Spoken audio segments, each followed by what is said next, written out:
شرور أنفسنا ومن سيئات أعمالنا من يهده الله فلا مضل له ومن يضلل فلا هادي له وأشهد أن لا إله إلا الله وحده لا شريك له وأشهد أن محمدا عبده ورسوله يا أيها الذين آمنوا اتقوا الله حق تقاته ولا تموتن إلا وأنتم مسلمون يا أيها الناس اتقوا ربكم الذي خلقكم من نفس واحدة وخلق منها زوجها وبث منهما رجالا كثيرا ونساء واتقوا الله الذي تساءلون به والأرحام إن الله كان عليكم رقيبا يا أيها الذين آمنوا اتقوا الله وقولوا قولا سديدا يصلح لكم أعمالكم ويغفر لكم ذنوبكم ومن يطع الله ورسوله فقد فاز فوزا عظيما أما بعد فإن خير الحديث كتاب الله وخير الهدي هدي محمد صلى الله عليه وسلم وشر الأمور محدثاتها وكل محدثة بدعة وكل بدعة ضلالة وكل ضلالة في النار فأعوذ بالله السميع العليم من الشيطان الرجيم بسم الله الرحمن الرحيم قاف والقرآن المجيد بل عجبوا أن جاءهم منذر منهم فقال الكافرون هذا شيء عجيب أإذا متنا وكنا ترابا ذلك رجع بعيد قد علمنا ما تنقص الأرض منهم وعندنا كتاب حفيظ بل كذبوا بالحق لما جاءهم فهم في أمر مريج أفلم ينظروا إلى السماء فوقهم كيف بنيناها وزيناها وما لها من فروج وقال تبارك وتعالى يوم نقول لجهنم هل امتلأت وتقول هل من مزيد وأزلفت الجنة للمتقين غير بعيد هذا ما توعدون لكل أواب حفيظ من خشي الرحمن بالغيب وجاء بقلب منيب ادخلوها بسلام ذلك يوم الخلود لهم ما يشاءون فيها ولدينا مزيد وقال تبارك وتعالى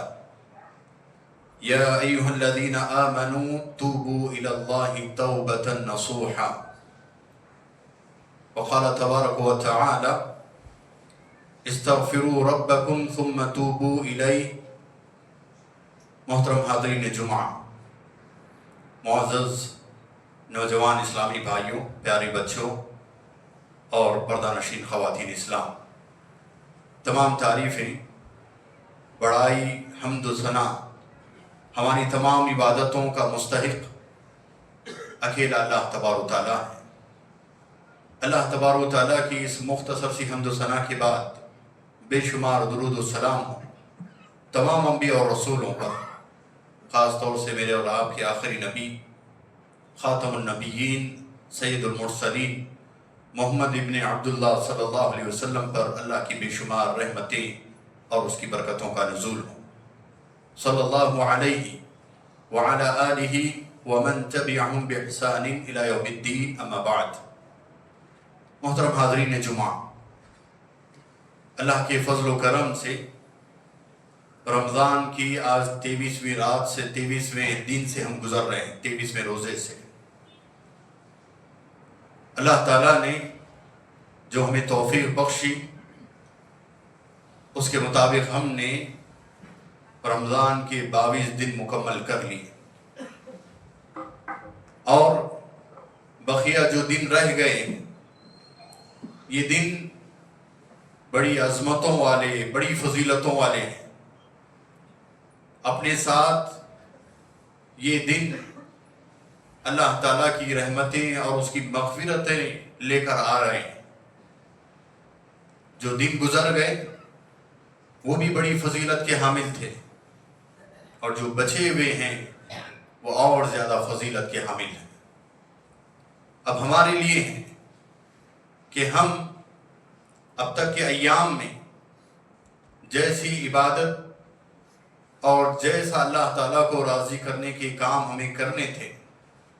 جیسا ہمیں نیکیوں میں آگے بڑھنا تھا، جیسا ہمیں اللہ تعالیٰ کے سامنے رونا گڑ گڑانا اپنی مغفرت اللہ تعالیٰ سے کروانا تھا، ویسا ہم نے نہیں کیا۔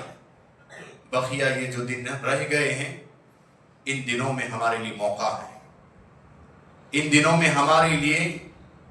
ایک موقع ہے کہ ہم ان کو غنیمت جان کر ان میں اپنے آپ کو خوب عبادتوں میں لگائیں،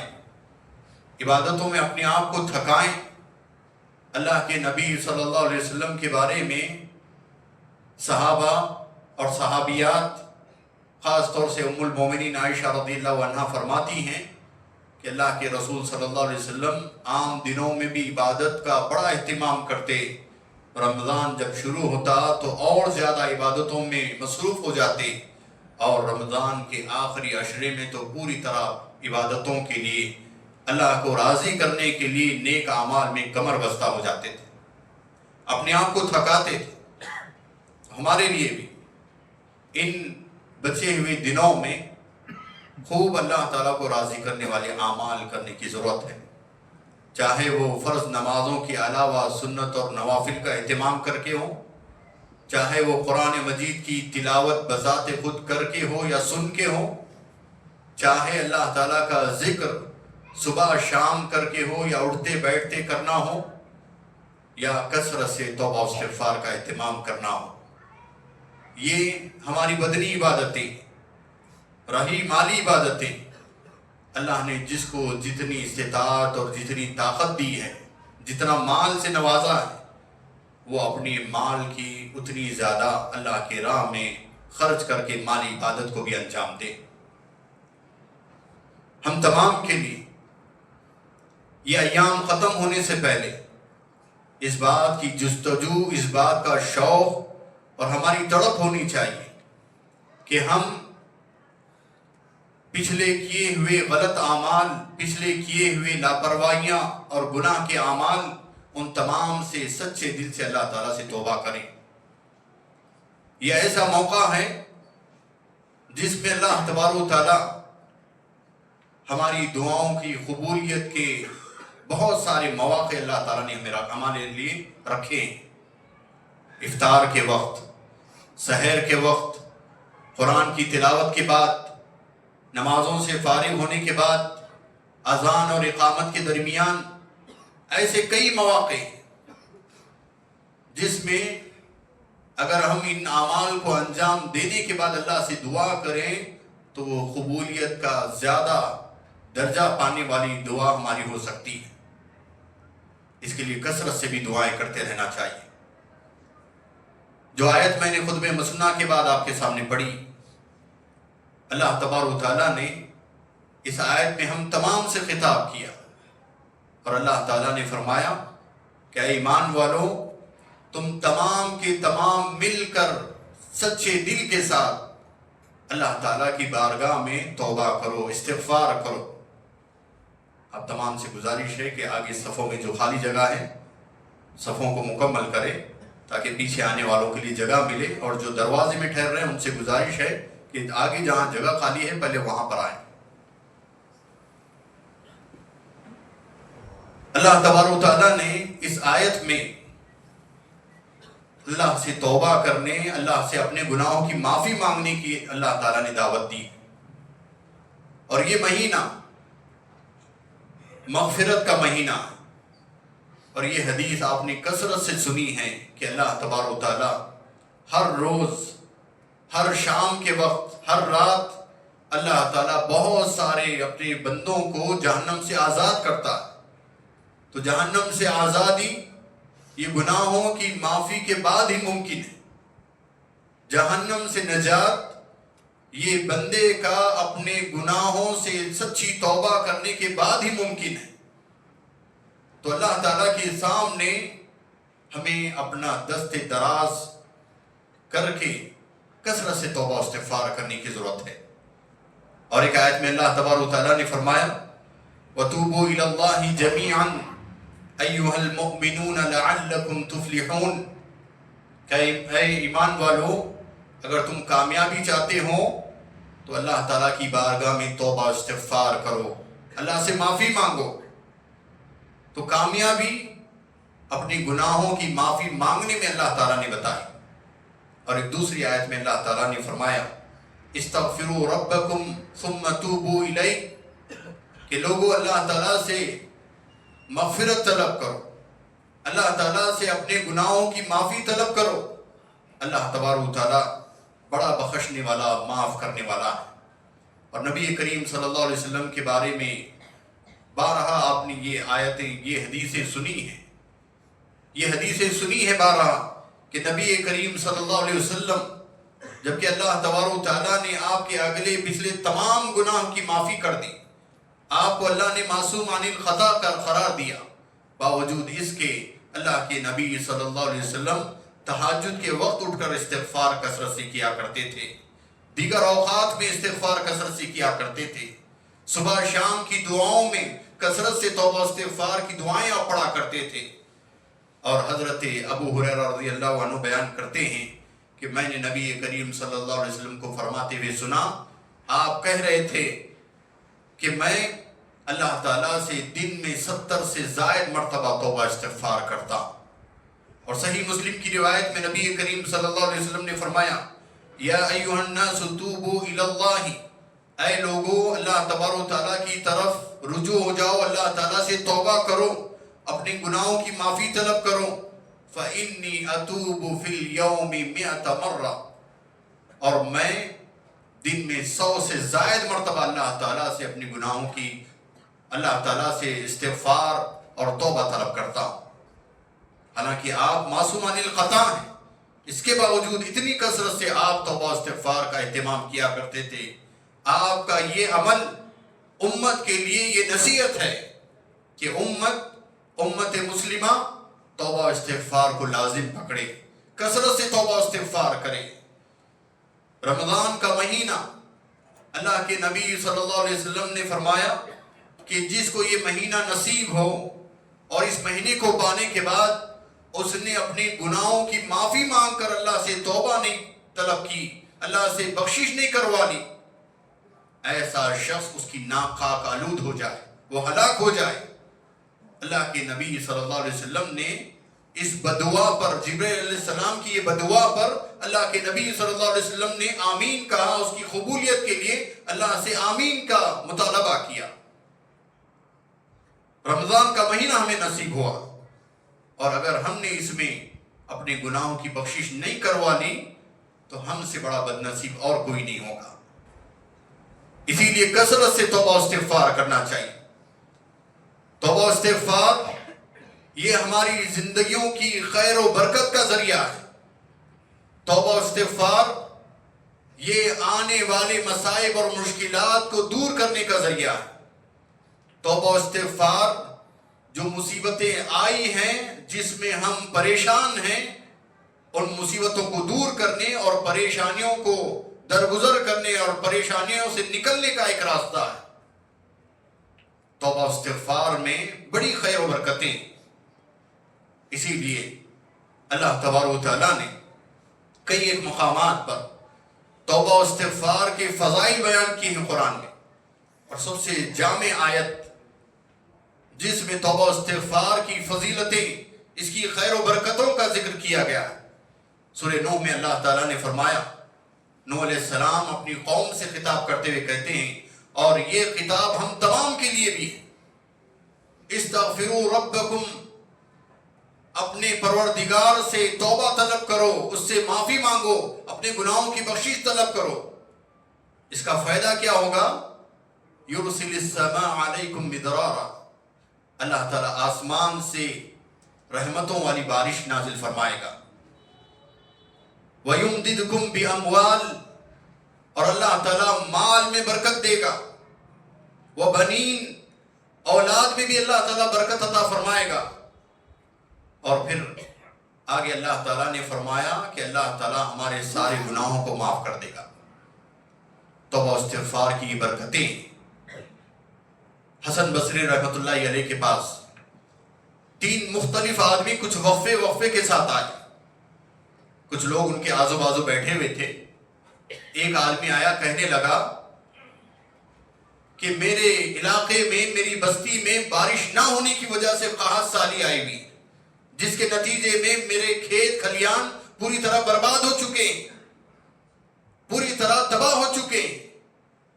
حسن بصری رحمۃ اللہ علیہ اس سے کہتے ہیں کہ تم کثرت سے توبہ استغفار کی دعائیں پڑھو، اللہ سے اپنی گناہوں کی معافی طلب کرو، بخشش طلب کرو۔ اس کے بعد کچھ وقفے کے بعد دوسرا آدمی آتا ہے اور کہتا ہے کہ میں تجارت کر رہا ہوں، لیکن میری تجارت میں کوئی برکت ہی نہیں ہے، میں کوئی کام کے لیے آگے بڑھتا ہوں، میں اس میں نقصان اٹھاتا ہوں، میرے لیے کوئی عمل بتائیں جس کے ذریعے سے میرے مال میں میری تجارت میں برکت ہو سکے، میں بڑا پریشان ہوں۔ حسن بصری رحمۃ اللہ علیہ کہتے ہیں استغفروا ربکم،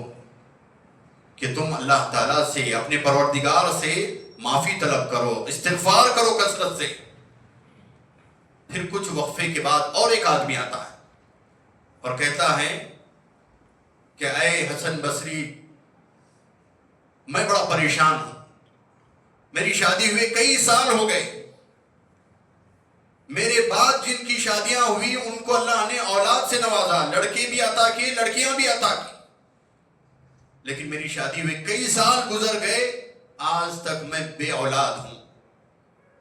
حسن بصری رحمۃ اللہ علیہ اس سے بھی کہتے ہیں استغفروا ربکم، تم کثرت سے توبہ کرو، اللہ سے معافی مانگو۔ جب یہ آدمی بھی چلا گیا، آزو بازو بیٹھنے والوں نے پوچھا کہ کیا بات ہے کہ 3 مختلف آدمی آئے، پہلے کا مسئلہ الگ، دوسرے کا مسئلہ الگ اور تیسرے کا مسئلہ الگ، تینوں کے الگ الگ مسائل، اور آپ نے تینوں کا ایک ہی حل بتایا۔ اس کے بعد حسن بصری رحمۃ اللہ علیہ کہتے ہیں کہ یہ میں نے اپنی جانب سے نہیں بتایا، یہ میں نے اللہ تبارک و تعالیٰ کے کلام قرآن مجید سے میں نے بتایا، جو اللہ تعالیٰ نے قرآن میں نازل فرمایا۔ اللہ تعالیٰ نے فرمایا کہ تم کثرت سے اللہ سے توبہ استغفار کرو، اللہ تعالیٰ رحمت والی بارش نازل فرمائے گا۔ تو پہلا آدمی جو آیا تھا، جس نے بارش نہ ہونے کی شکایت کی، جس نے قحط سالی کی شکایت کی، اللہ نے اس آیت میں فرمایا استغفار کرو، اللہ رحمت والی بارش نازل فرمائے گا۔ اور پھر اللہ تعالیٰ نے آگے فرمایا وَيُمْدِدْكُمْ بِأَمْوَالٍ، دوسرا آدمی اپنی تجارت میں، اپنے مال میں بے برکتی کی اس نے شکایت کی، نقصان کی شکایت کی۔ اللہ تعالیٰ نے کہا استغفار کرو، اللہ تعالیٰ تمہارے مال میں بھی برکت دے گا۔ اور تیسرا آدمی اولاد کے نہ ہونے کی شکایت کر کے آیا، اللہ تعالیٰ نے کہا استغفار کرو وَيُمْدِدْكُمْ بِأَمْوَالٍ وَبَنِينَ، اللہ تعالیٰ تمہارے اولاد میں برکت دے گا، اولاد سے اللہ تعالیٰ نوازے گا۔ یہ قرآن میں اللہ تعالیٰ نے استغفار کی فضیلتیں بتائی، یہ قرآن کا نسخہ ہے۔ آج ہم میں سے ہر ایک آدمی کسی نہ کسی پریشانی میں مبتلا ہے، کوئی اپنی تجارت میں پریشان ہے، تجارت اچھی چل رہی ہے مگر پارٹنر صحیح نہیں ہے، تجارت اچھی چل رہی ہے مگر کام کرنے والے لیبر آئے دن کچھ نہ کچھ بہانے بناتے ہیں، دھوکہ دیتے ہیں۔ پارٹنر اچھا ہے، کام کرنے والے لیبر اچھے ہیں، لیکن تجارت میں کوئی خیر و برکت نہیں ہے۔ کبھی گاڑیاں ستا رہی ہیں، کبھی ٹرانسپورٹ والے ستا رہے ہیں، کبھی کچھ کبھی کچھ، کبھی جس دکان میں کرایہ دار ہیں اس دکان کا مالک ستا رہا ہے۔ تجارت کے یہ مسائل، اس کے علاوہ اور بے شمار مسائل۔ آدمی اپنے گھر میں بھی پریشان ہے، بیوی بچوں کو لے کر، ماں باپ کو لے کر، بھائی بہن اور رشتہ داروں کو لے کر مختلف پریشانیوں میں گھرا ہوا ہے۔ کبھی رشتہ داروں کی طرف سے تکلیفیں آتی، اس کے اچھا سلوک کرنے کے باوجود رشتہ دار اس کے ساتھ نارویہ سلوک اختیار کرتے ہیں۔ بسا اوقات دوستوں کی جانب سے آزمائش آتی ہے، بسا اوقات کچھ اور مسائل سے آدمی جوجھتا ہے، بیماریوں کے مسائل سے، ہاسپٹلوں کی پریشانیوں سے گزرتا ہے۔ یہ جتنے بھی مسائل ہیں ہماری زندگی کے، یہ سارے مسائل کا حل اللہ تعالیٰ نے توبہ و استغفار میں قرار دیا،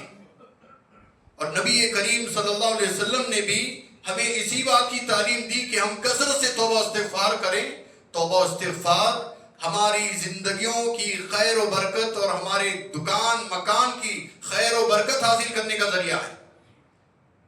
مگر آج لوگ بڑے آسان چیزیں تلاش کرتے ہیں، محنت نہ ہو، آسانی سے چیزیں حاصل ہو جائیں۔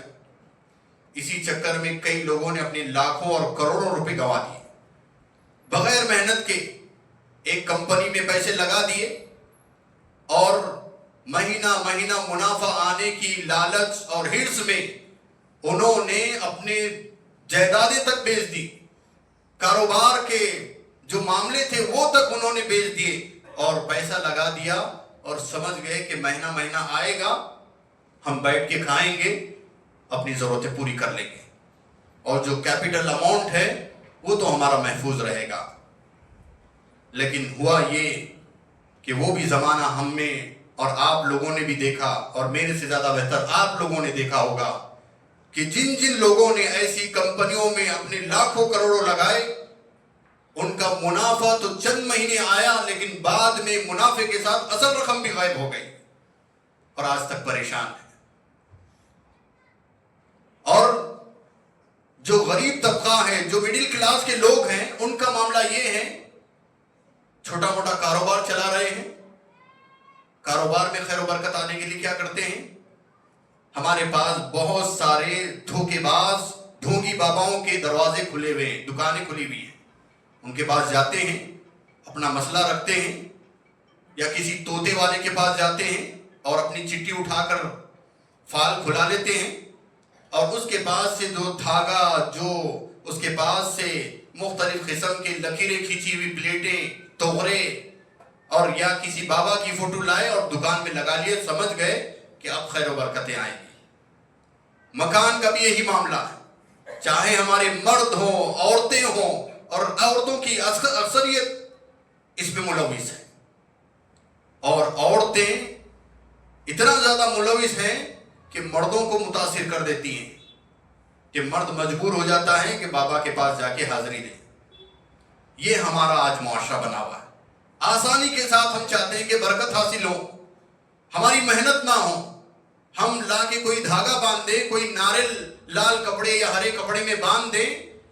یا کسی توغرا لا کر ہم لگا لیں، یا کسی بابا کی فوٹو لگا لیں، خیر و برکتیں آئیں گی۔ نہ نمازوں کی پابندی کا خیال، نہ اپنے گناہوں کو چھوڑنے کا خیال، معافی مانگنا تو دور کی بات، توبہ استغفار کرنا دور کی بات، جو گناہ کے کام کر رہے ہیں وہ مسلسل چل رہے ہیں، اور بابا کے پاس حاضری دے کے سمجھتے ہیں کہ برکت آئے گی۔ کہاں سے آئے گی برکت؟ اللہ تعالیٰ کا وعدہ ہے کہ اگر اللہ کے فرائض کی پابندی ہو، اللہ سے اپنے گناہوں کی معافی طلب کی جائے، اور جو گناہوں میں ملوث ہیں ان گناہوں کو چھوڑا جائے، وہیں سے برکت کے راستے کھلتے ہیں۔ اب ہم نے دنیا کی لذتیں بھی نہیں چھوڑنا ہے، دنیا کے حرام خوری کے کام سے بھی ہم باز نہیں آنے والے ہیں، اور ہم چاہتے ہیں کہ یہ ساری ہماری خواہشیں پوری ہوتی رہیں، حرام مال بھی ہمارے پاس جمع ہوتا رہے، اور ہر قسم کی دنیا کی لذتیں ہمارے پاس آتی رہیں، اور ہم اپنے گناہوں سے توبہ نہ کریں، اللہ ہم پر برکتیں برساتا رہے۔ یہ ہماری سوچ بنی ہوئی ہے۔ اللہ کے بندو، اللہ تبارک و تعالیٰ کا یہ وعدہ ہے کہ اگر تم گناہوں کو چھوڑو، اللہ سے سچے دل سے توبہ کرو، تو اللہ تبارک و تعالیٰ ایسی جگہ سے روزی عطا کرے گا جس کا میں اور آپ گمان نہیں کر سکتے۔ اللہ کے نبی صلی اللہ علیہ وسلم فرماتے ہیں، صحیح روایت، کہ ایک شخص جو اپنے اونٹ کے ساتھ، اپنے سارے ساز و سامان، زندگی کے توشے کے ساتھ ایک سفر میں نکلا، بڑا لمبا سفر، صحرا میں نکلا، چلتے چلتے راستے میں اس نے دیکھا کہ ایک سائے دار درخت ہے، اس کے نیچے کچھ دیر آرام کر لیں، پھر تازہ دم ہو تو پھر سفر شروع کیا جائے۔ اونٹ پر اس کے کھانے پینے کی چیزیں ہیں، اس کا سفر کا سارا انتظام ہے، اور سفر ایسا ہے کہ اگر یہ گم ہو جائے تو اس کی دنیا کی زندگی گل ہو جائے گی۔ ایسا معاملہ ہے اور ایسے سفر میں ہے وہ، تھوڑی دیر کے لیے آرام کے لیے ٹیک لگا کر درخت کے ساتھ وہ لیٹ گیا، سو گیا، اور اتنی گہری نیند لگ گئی اس کو، چند لمحے میں اس کا جو اونٹ تھا جس پر اس کو سواری کر کے لمبا سفر طے کرنا تھا، جس پر اس کے کھانے پینے کا سامان تھا، اس کی زندگی کا اس کے اوپر دار و مدار تھا، وہ ساری چیزوں کے ساتھ اونٹ غائب ہو گیا، اونٹ لاپتہ ہو گیا۔ جیسے اس کی آنکھ کھلی، ہیبت کے مارے ہر طرف اس نے تلاش کیا، جتنی دور دوڑ سکتا تھا اتنی دور دوڑ کے اس نے اونٹ کو تلاش کرنے کی کوشش کی، لیکن دور دور تک کہیں اونٹ کا نام و نشان نہیں، اور نہ ہی اس کی زندگی بچنے کے لیے کہیں اس کو پانی ملنے کا بھی کوئی نام و نشان نہیں۔ تھک ہار کر واپس اسی درخت کے پاس آ کر بیٹھ گیا اور رو کر گڑ گڑا کر دعائیں کرنے لگا۔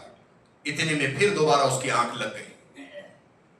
اور پھر جب اس کی آنکھ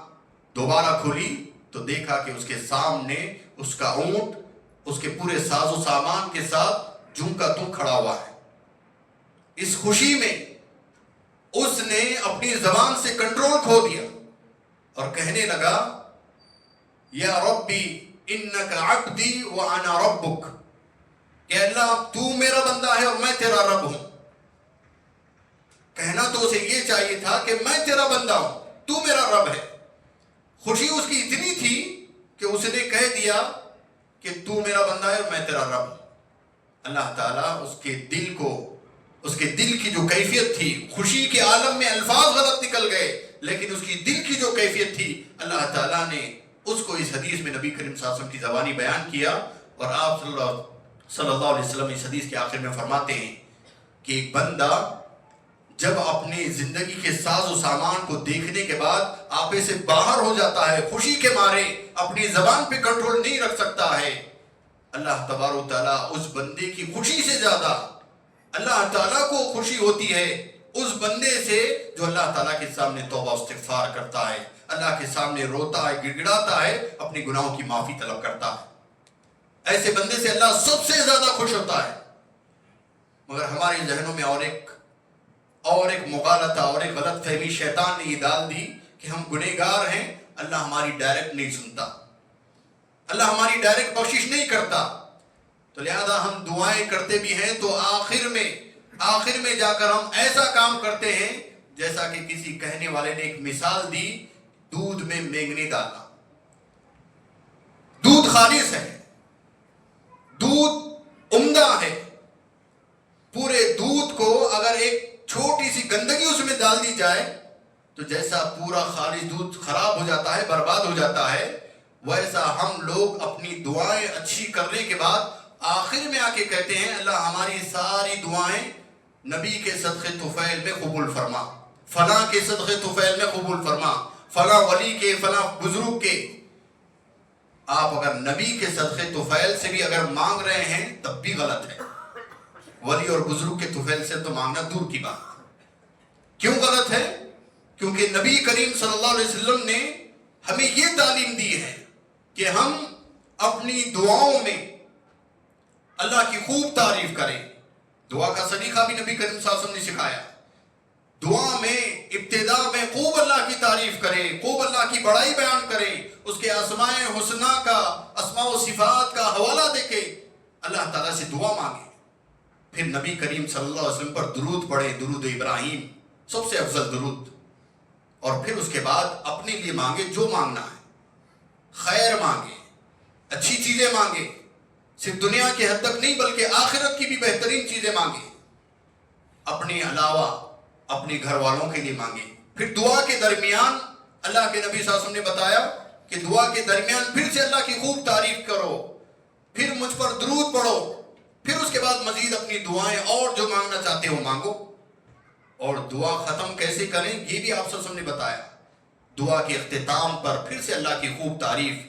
پھر سے نبی کریم صلی اللہ علیہ وسلم پر درود پڑھا جائے اور دعا اپنی مکمل کی جائے۔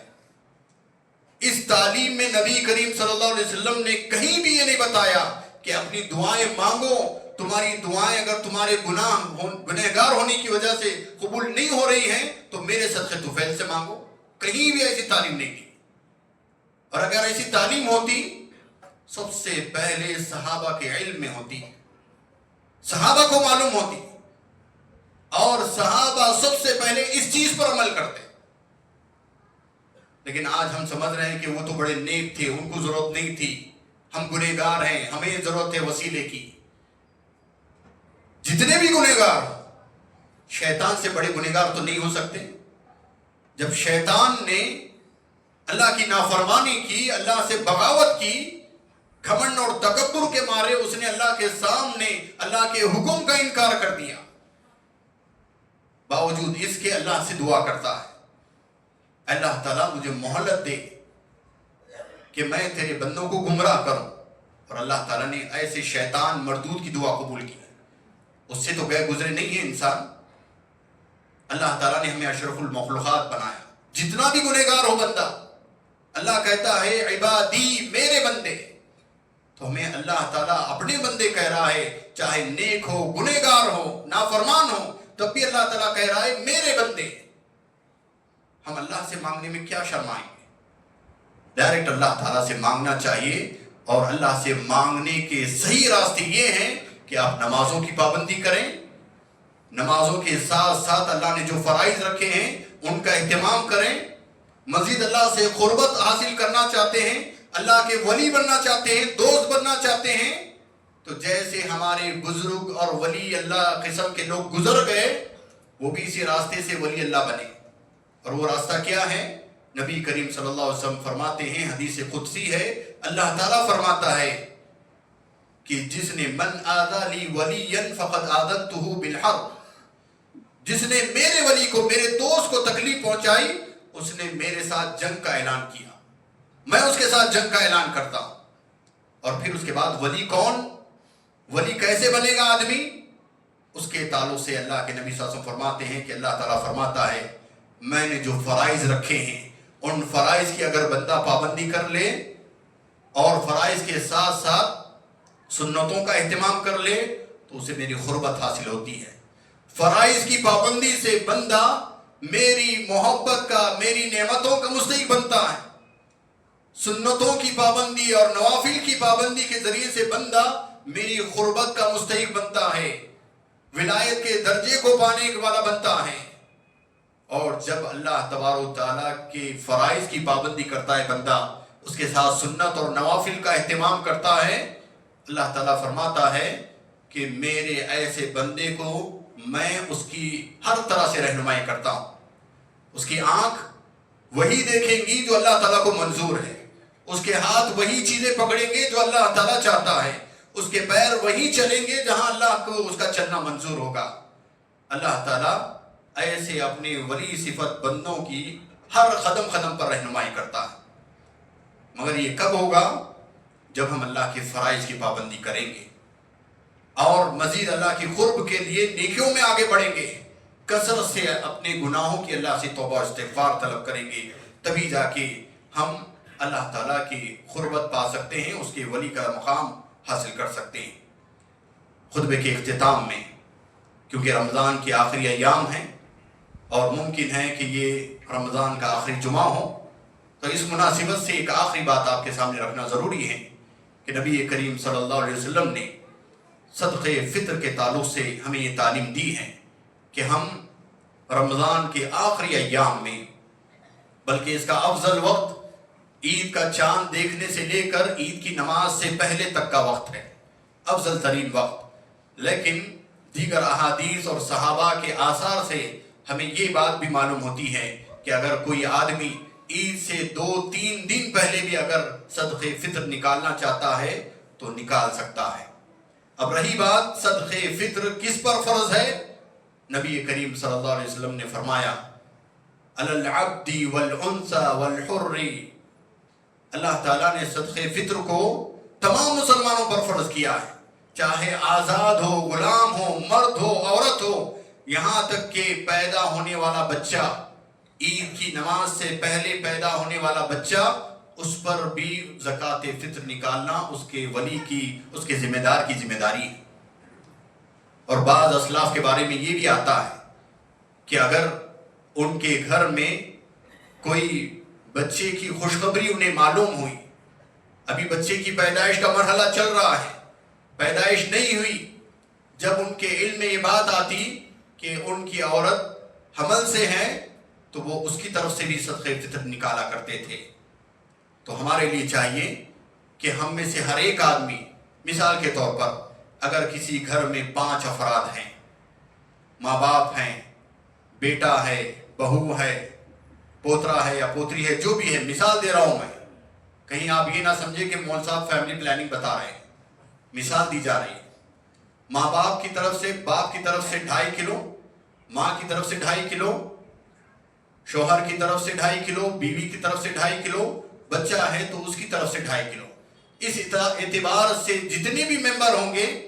ہر ممبر پر 2.5 کلو فی فرد اناج نکالنا ہوگا. اور اناج کون سا نکالا جائے گا؟ ہم جو کھاتے ہیں, جو کوالٹی, جو کیٹیگری کا چاول